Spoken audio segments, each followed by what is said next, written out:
Sveiki, turiu super video, itin įdomią informaciją, tik atsiprašau, jeigu sumikčiosiu retkarčiais. Pasirinkau gana kontroversišką temą, kaip užmegzti ryšį su Dievu, nes dauguma mano, kad tai neįmanoma ir kad neįmanomas joks ryšys ir panašiai. Gali būti piktų žmonių, bet nieko tokio, neigiamus komentarus ištrinsiu. Taigi norėjau pasakyti, Lietuvoje yra šimtai, gal net tūkstančiai žmonių, kurie turi ryšį su Dievu, tik žiniasklaida to nereklamuoja. Taigi visų pirma, reikėtų mums sužinoti, kokiais būdais Dievas bendrauja su žmogumi šiais laikais.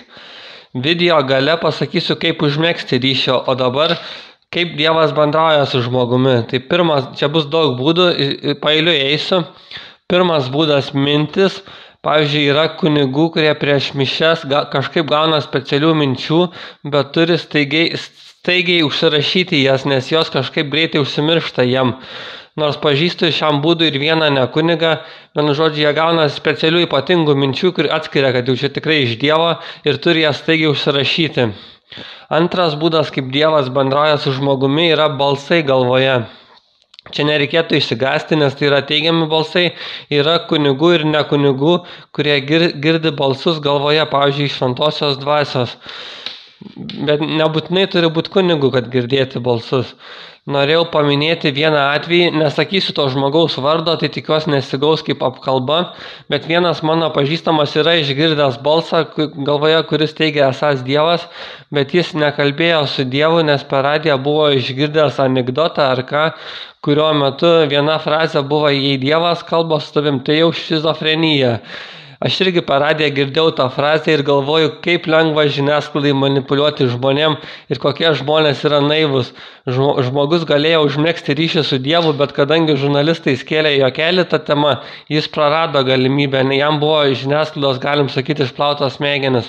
Nepasitikėjo savim, bet jam svarbu buvo kitų nuomonė.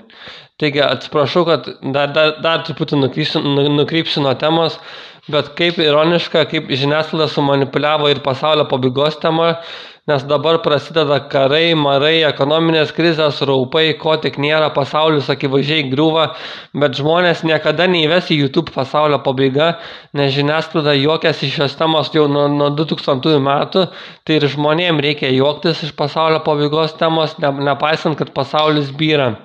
O kas jei pasakyčiau, kad visas Biblijos galas yra apie pasaulio pabaigą ir ten labai daug pranašysčių jau užsipildė ir manau, ne už kalnų toliau įsibėgės viskas, tik niekas nežino datų ir gali užtrukti ir ilgai, gali ir greičiau, niekas nežino datų tikrai, bet viskas jau juda į priekį.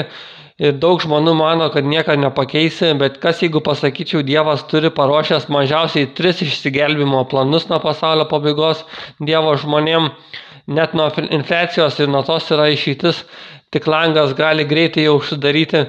Tad jei jūs domina dabartiniai ir būsimi laikai, norite apsišviesti apie viską ir rasti išeičių viskam, tai prašau pažiūrėkite kitus mano kanale esančius filmukus, ten yra vienas apie pasaulio pabaigą. Arba galite apsilankyti mano svetainėje www.wakeup2121.lt. Ten visa medžiaga yra ir netgi daugiau nei YouTube yra. Ten viskas sudėjęs į savo svetainę su.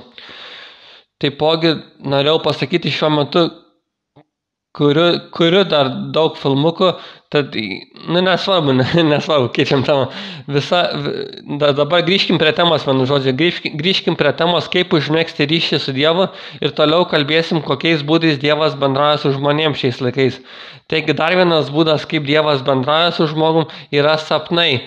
Daug jų yra nesąmonės, bet išskirtiniais atvejais būna pasiųsti iš Dievo, pavyzdžiui, kaip pranašystė ar panašiai, bet čia labai išskirtiniai atvejai. Nors būna, kai Dievas bendrauja su žmogumi ir sapnais, tik reikia turėti Dievo dovaną, man atrodo, kad juos paaiškinti. Ir aš lankiau seniau krikščioniškus susitikimus, ten daug sapnininkų buvo, kurie žmonės sapnuojant sapnus, jie atskiria, kad tas sapnas nuo Dievo, jie aptardavo savo sapnus su pastorė, ten jau ypatingi sapnai, vienu žodžiu, jie atskiria, kada nuo Dievo, kada šiaip nesąmonė. Kitas būdas, kaip Dievas bendrauja su žmogumi, yra muzika, filmai, nes visi žmonės turi dainų ir filmų, kurie jaučia, kad būtų tarsi dainuojama ar rodoma apie juos, ir kai priartėjai prie Dievo, gali išgirsti tokių dainų, kad net vos ne pusė dainos yra būtent skirta tavo gyvenimui. Čia irgi vienas būdas, kaip Dievas siunčia ženklus žmogui. Ir kadangi tiek ilgai jau klausot manęs, prašau palaikinkit ir subscribinkit mano video.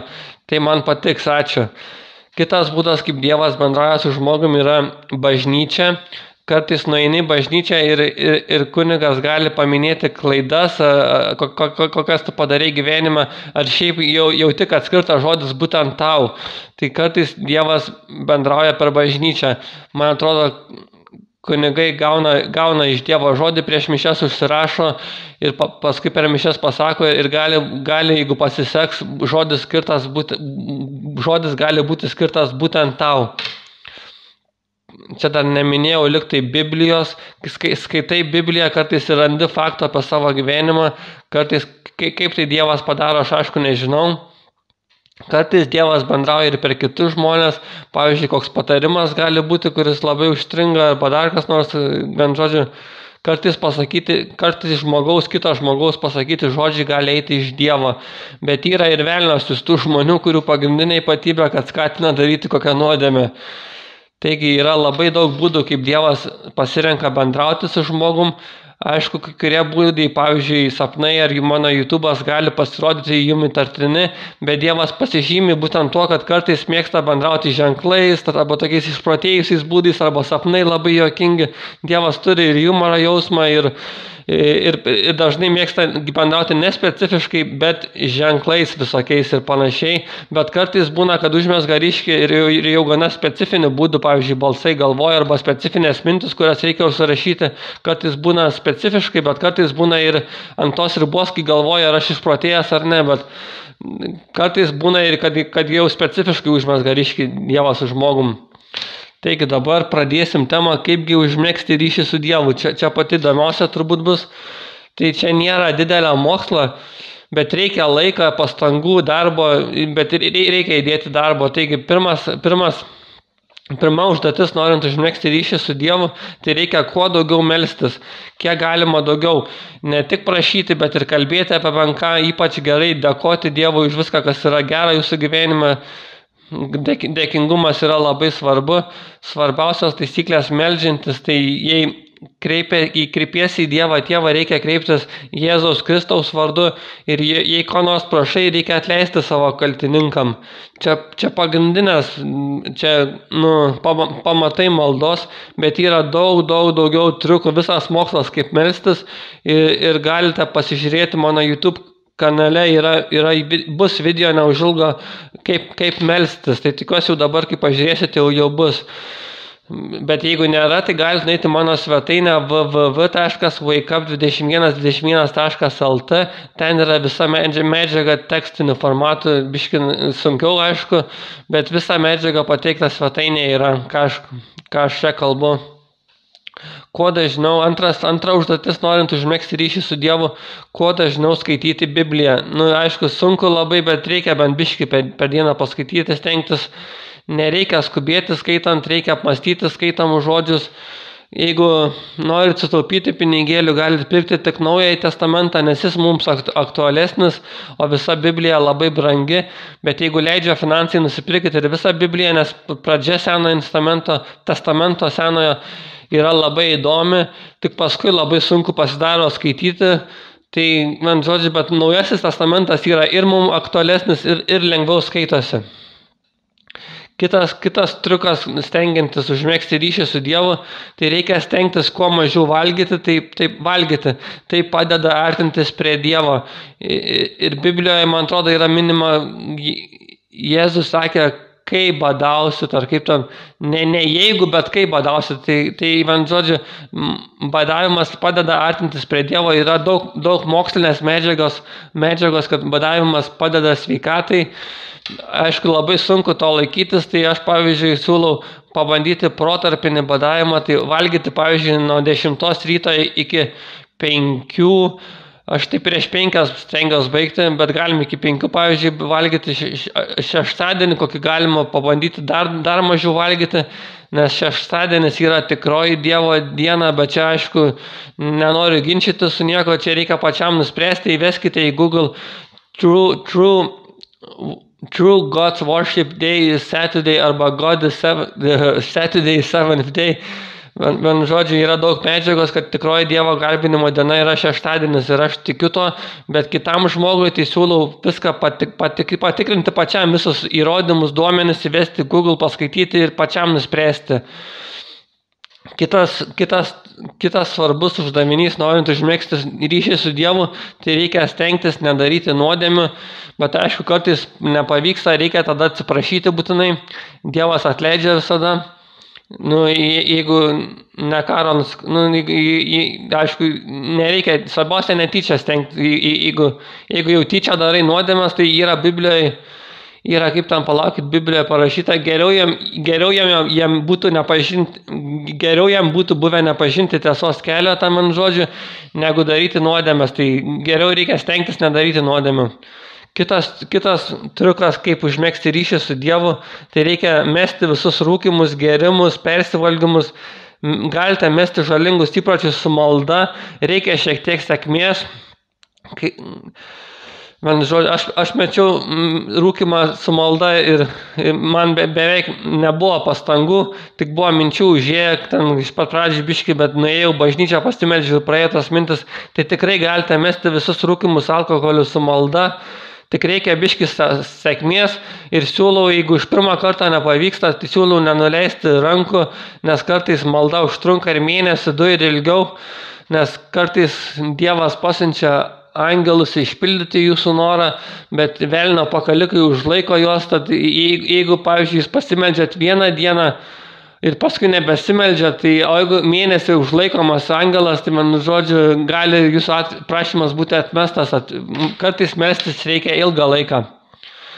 Dar vienas svarbus dalykas, tai stengtis susitvarkyti charakterį, stengtis neapkalbėti, nemeluoti, net mažų baltų melų nedaryti, kuomet viską darai, ką dabar išvardijau, siūlyčiau duoti kokius metus, 2 laiko, kad Dievas užmegztų ryšį su jumis, bet gali viskas įvykti žymiai greičiau. Ir jeigu, pavyzdžiui, išgirsti kokį balsą galvoti, reikia viską mesti ir skirti dėmesį balsui, kartais Dievas bando užmegzti ryšį su žmogumi, net žmogui nebandant nieko, kartais pats Dievas bando užmegzti ryšį, tad sakau, duoti metus, 2 laiko, bet gali viskas įvykti žymiai greičiau. Ir man atrodo, ženklus visokius pastebėsi tikrai žymiai greičiau. Ir jo, svarbu ieškoti ženklų, nes Dievas mėgsta bendrauti ženklais, o ne specifiniais dalykais. Tai galite, pavyzdžiui, čia kokie pagrindiniai Dievo ženklai. Tai jeigu randate, pavyzdžiui, plunksną kelyje ar namuose, tai gali būti angelo pasiūsta, balta ir juoda plunksna gali būti angelo pasiūsta. Jeigu randate cento monetą, tai irgi gali būti angelo pasiūsta. Jeigu dažnai matote skaičius, tam, pavyzdžiui, 3, 3, 3, 5, 5, 5 ir panašiai su tokius pasikartojančius skaičius, tai irgi gali būti Dievo pasiūsta. Ką dar stengtis reikia daryti? Galite nueiti į bažnyčią, gal išgirsti žodį skirtą jums. Ir vienu žodžiu reikia atsikratyti mokslininko proto, nes yra žmonių, kuriem visur viskas vien sutapimai, pavyzdžiui, išgirsta ar mato kokį žodį 10 kartų per dieną ir ilgą laiką ir vis tiek jam tai sutapimas. Jie nesupranta, kad Dievas ir visata kartais taip bando bendrauti ir vienu žodžiu bando atkreipti jūsų dėmesį. Tad jeigu turite mokslininko proto, tai užmegzti ryšį su Dievu gali būti jums sunku. Ir stenkitės ieškoti Dievo iš pradžių, galite pastebėti ženklų, vėliau Dievas gali pasirinkti specifiškesnį bendravimo būdą, kaip jau anksčiau minėjau, mintis, sapnai ar YouTube, ar balsai galvoje, ar dar kas nors, bet duokite daug laiko, bent metus ar 2. Taigi, ačiū, kad klausėt, prašau, palaikinkit ir subscribinkit mano video, būčiau dėkingas. Taip pat norėjau pakviesti jūs pažiūrėti daugiau mano video esančių mano YouTube kanale ar perskaityti medžiagą esančią wakeup2121.lt svetainėje, nes mūsų laukia labai įdomus, dabar jau su dvasingumu susiję laikai. Ir šie sunkus laikai yra susiję su Dievu ir labai svarbu būti apsišvietusiu, nes bus daug melo ir apgaulės, bet yra išeičių, visada būna išeičių, tad svarbiausia būti apsišvietusiu. Tad tikrai rekomenduoju pažiūrėti kitus mano video esančius YouTube kanale arba apsilankyti wakeup2121.lt svetainėje. Dar kartą dėkui, kad klausėte, sėkmės, ačiū, iki.